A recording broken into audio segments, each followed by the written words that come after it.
Okay, so first what we're going to do is show you what we're looking at, which is IC7850. Still got a little bit of dust on the front. Clean the top at least, but still got to get anyway.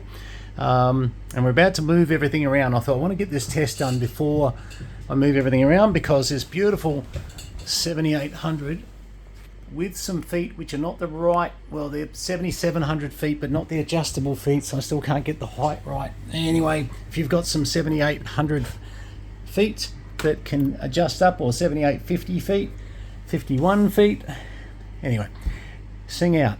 Righto, so what are we doing? We're on a big 2 kilowatt dummy load. This can take 2,500 watts continuous, so that works out well for the fact that we have got a amplifier here, covered in dust again, sorry, ACOM 2000 amplifier.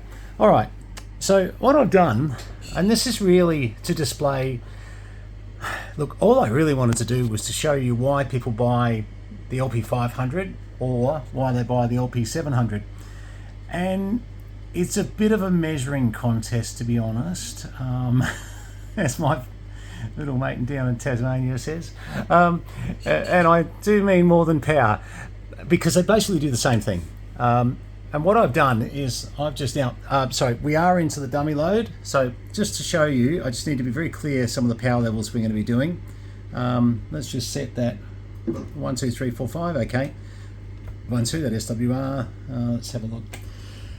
We get out of auto mode, we should be able to bypass that quite well, and our SWR of course should be very good. Okay, so there we go. All right, now bear in mind that's an average reading, just to prove that we're on dummy load, because I need to for what we're about to do. Let's go. Antenna 1 is our 40 meter antenna. Antenna 2 is the OptiBeam OB16-5, my beautiful 20 meter through to 10 meter with WARC band antenna. Look at that, goes quiet. Okay, so we've worked out that antenna 3 most definitely goes back by this cable. Just need to be a bit sort of clear on that, because we are going to show some stuff above 400 watts, which should be something we should be able to do quite legally. Actually, someone was telling me the other day we might be able to do quite legally soon. We'll see. I don't know. I really don't know for sure. All right. So what I'm doing at the moment, I've got the LP500. Let me just go into transmit, because we could just transmit here, showing that I've got 50 watts input, roughly, and I'm getting about 1300 watts output there as such. So I've got 2 of the couplers, which are basically, oh, sorry, it's fallen down a bit back. See down there, one of the couplers. Sorry, I've got more of these couplers in the box here to be able to show you. So pretty much I am just sitting there casually with about 50 watts input. If I take that up a little bit, 1 2 3 4 5, 1 2, about 70 watts input, 1 2 3 4 5, 1 2, yeah, no, sorry, I don't want to go to 100 watts. I think normally around about 1800 watts, you know, sort of, as you can see there on a PEP, if you're putting it around about 70 watts or so. Anyway, let's turn that back down, because we don't need for this particular exercise to be doing that, but it does show you the ACOM 2000 is quite an interesting amplifier once you sort of pick. And as you can see, I'm bringing up the output power here, 1 2 3 4 5. Now if I just do carrier there, I'll do it on carrier. As you can see, the ratio of power input to output, etc, etc. So it gets up quite well. Anyway, sorry, and I just realised actually I've got that in AM. If FM will give us a little bit more calibration to get up, as you can see, a lot higher there. Okay, so let's just turn that all back down again and take the transmit off for a second. Back in the sideband. Okay, a little bit interrupted then, but by a beautiful wife who's just had her hair done. So if you are smart in life, you notice the hair, number 1. Number 2, you tell her that she's beautiful, which is all very true, by the way. Number 3, you take some time out. So I can't remember where we got to on this video, because I've just spent a fair bit of time sucking up, but I think we got to the fact we were just showing more about the ACOM and what it can do. So what we're going to do is we're going to lower everything down now to about 400 watts on the sideband as far as input 1, 2, 3. Just bring that up a bit, and this is just to give you an idea what 400 watts to regulate an ACOM 2000 around 400 watts is about 15 watts from memory, 15, 16 watts, something like that. You will find that, like as I drive this with the microphone, bring the mic over here a bit, I'm a little bit further away from it, how I was doing that. You'll find it can be difficult to keep that exact 400 watts PP. We did it the other day with Ron. Like I've just changed that. As you can see, I'm changing by say 2 watts there. And I'm seeing, 1, 2, 3, 4, 5, 1, 2, 3, 4, 5, bring it up another couple of watts, 1, 2, 3, 4, 5. Probably it's getting closer now to that 400 watt mark. So, one of the things I'd always say is that, phone battery needs charging. All right, okay, I'll be careful of that. But yeah, I would be sort of always making sure people understand that, that 400 watts PP, it can be hard to regulate a little bit at times. So, I think ACMA understand it's the best efforts that everybody makes to do that. Sooner they give us 1,000 watts, the sooner it's going to be. Give us 1,500, we'll be really happy. Anyway, all right. So now we can have a look at the different modes of the unit, and we can start saying, all right, let's have a look.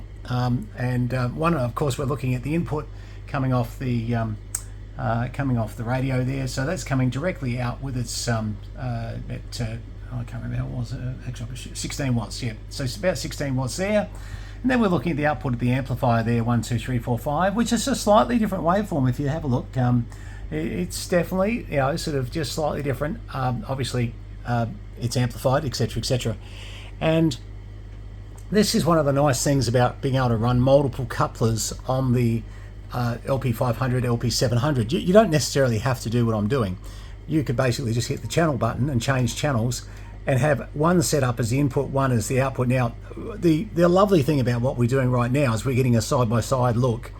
But if we need to, obviously we can, excuse me, we can, quite seriously do the opposite, where we basically go through from channel 1 and change over to various channels. Now, I've got multiple couplers. I should have done that actually to show you how you could do that, but anyway, that's doesn't worry up. And the idea being that you can do trapezoids, etc., as well with this, and it's quite a nice excuse me, quite a nice unit. And one of the things that I like about the idea of having the two together is that you can do what I like is this. You can have the output running and have a look at both running at the same time. You've got your little sort of monitor scope running here, and also have your power output, of which then you can sort of do what we were doing before, and we can quickly say, well, all right, okay, let's knock that power output up into the dummy load, guys. Don't forget the dummy load, the dummy load, the dummy load, and yeah, back down again, and we go. So this is a really good advert for the ACOM amplifiers as well. They do a very, very good job. They're lovely units, and if you ever need an ACOM device, 2000, 1000, 1500, anything, seriously, any of the solid state, obviously give us a call. That's something we've been the dealer for 20 years.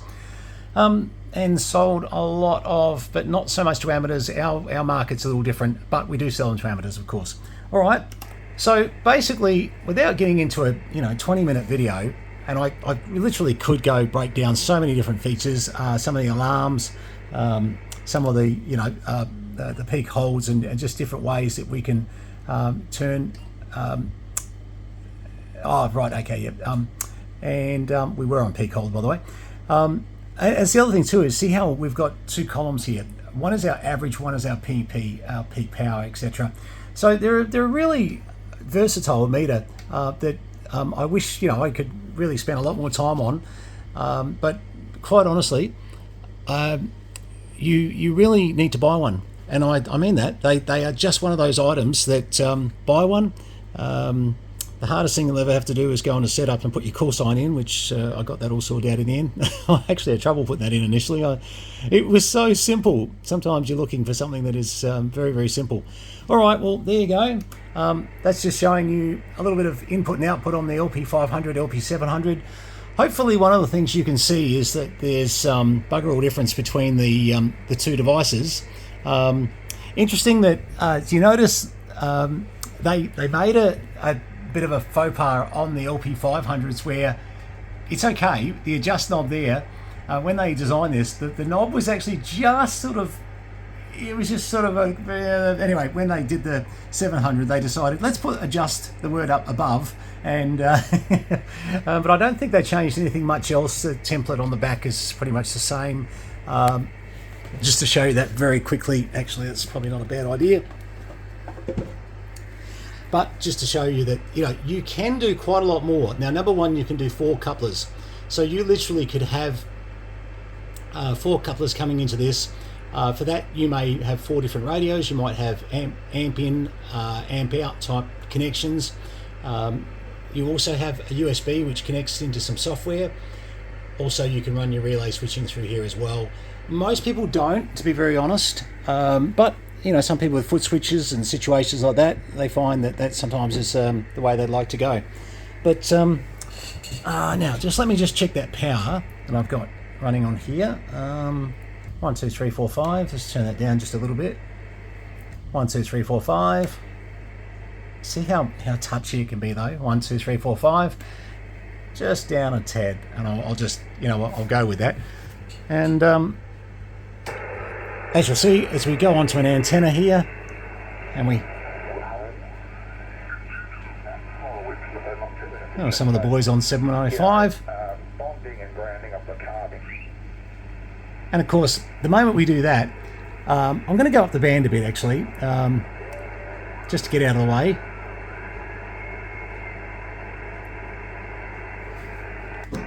Anybody using the frequency, please? 1, 2, 3. As you see, SWR, I'm not on tuner at the moment, it's not too bad, 1.6 or something. 1, 2, 3, 4, 5, VK3 Charlie Mike, VK3 Charlie Mike. So here we've got about 16 watts in on the antenna. Actually, that SWR is a little bit higher than I'd like, to be very honest. Let me just go to auto for a second. I've had a little bit of trouble with that antenna, must be very honest. And sometimes you get lazy and you just use the auto tune because it's, what do we got there? 1.88, that didn't sound right. Sorry, let's just turn the amp off. I know what's causing that. There we go. Yep. Sorry, we're seeing the power of the amp and it's not going to like that. So 1.02, that's fine for the moment. And on an antenna, 1, 2, 3, 4, 5, we get our 400 watts, just under 400 watts there, with an SWR looking like it should. That's my fault. The Invo antenna at the moment is actually a little high. It really is. It's as high. Sorry, what's high in SWR, but it's a little long. Incorrect. Sorry, it's a little short. It's a little short. I have been wanting to drop it down and just change its dimensions and make it a little longer, just to bring that resonant frequency. At the moment it's resonant about 7.25. It's too high, but I've just been able to hit it with the tuner, of course, and that's been the easy way to fix it. And anyway, VK3 Charlie Mike on 7202, just testing a ACOM 2000 at 400 watts through some LP500 and 700s, doing a video. VK3 Charlie Mike. Okay, so, and as you can see, that just peaked at 415. That's not necessarily a real number as such. By the same token, it's interesting, as I keyed off, it gets that last little ALC peak, you know, and so when you're sort of getting used to, you know, running around with your amplifiers and having a play, don't be too harsh on yourself. I mean, you can only try to do your best efforts to get power readings correct. No 2 power meters, you know, in this world sometimes read the same either, so you've got issues there where you've got to just make, you know, best efforts. Anyway, it's been nice to bring this big chunky, big huge dummy load in here to put a bit of power into it. Yeah, that wouldn't have got warm, no. Not even close. But certainly good to show you the LP500 and LP700. I know there's a lot of features that I haven't gone through with you, and if I was to be perfectly honest with you, I need to sit down and read my own manual. It's been that long since I've played with the 500 and 700s. It's only that I've got the 700 in that all of a sudden I've got some interest in trying to remember, you know, i.e. what, you know, some of these screens here do, and how to best take them on board. It has been a while, so yes, I'll have to have a little play myself. But look, great units, as you can see. Definitely a big, huge difference in the screen size. But let me say, depending on your station, I've had an LP500 I've never had a 700 before, but I've had a number of 500s over the years. The 500 has never been a problem. I've always thought the screen size was fine. It actually sat nicely. The 700 almost looks a little larger here for where it is that it probably needs to be. I may need to reorganize things a bit. My big plan is to put another shelf across the top here. Number one, we're getting too much dust, but number two, it would just allow us to put these things on top of the shelf and get them off the radios, etc., which would be a lot better. Okay, 73s, all the best. Thanks for having a look at the LP500, LP700.